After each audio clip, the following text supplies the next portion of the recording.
Luc nous déclare que Jésus prit avec lui Pierre, Jean et Jacques, et il monta sur la montagne pour prier. Pendant qu'il priait, l'aspect de son visage changea et son vêtement devint d'une éclatante blancheur. Luc 9, 28, 29. Ces trois hommes étaient ceux qui l'avaient suivi de près. Cependant, il leur était difficile de réellement connaître celui qui s'était abaissé lui-même en devenant homme.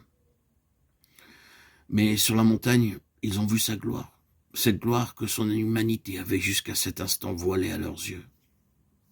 Le voile fut ôté, un court instant, et il leur fut permis d'avoir un bref aperçu de sa véritable nature.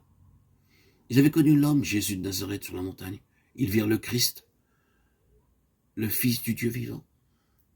Toutefois, ils ne le virent pas lui seul. Moïse et Élie étaient là aussi. Moïse par lequel la loi fut donnée, et Élie le prophète.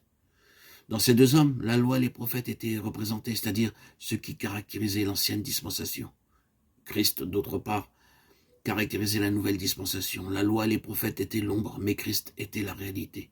L'ombre est fugitive, seule la réalité demeure. Pierre fut saisi d'une vive émotion en voyant Moïse.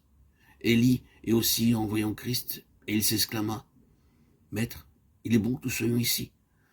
Dressons trois tentes, une pour toi, une pour Moïse et une pour Élie. » Il n'eut pas loisir d'aller plus loin dans sa remarque, car il fut interrompu par Dieu, et de la nuée sortit une voix qui dit, « Celui-ci est mon fils, élu, écoutez-le. » Cette intervention divine réfutait catégoriquement la pensée que Moïse et Élie pouvaient être placés sur le même plan que Christ.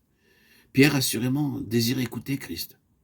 Mais il voulait tout aussi bien écouter Moïse et Élie, et cela malgré ce que le Seigneur avait tout d'abord déclaré. La loi et les prophètes ont subsisté jusqu'à Jean. Depuis lors, le royaume de Dieu est annoncé. Chacun use de violence pour y entrer. Luc 16, 16. La loi et les prophètes étaient une entrave au royaume, car ce n'était que lorsqu'ils furent retirés de la présence de Christ que le royaume fut introduit. Moïse et Élie ont leur place, mais Christ est unique. Il est évident que Pierre aurait donné la première place à Christ, et qu'il aurait relégué Moïse et Élie à la deuxième et à la troisième place.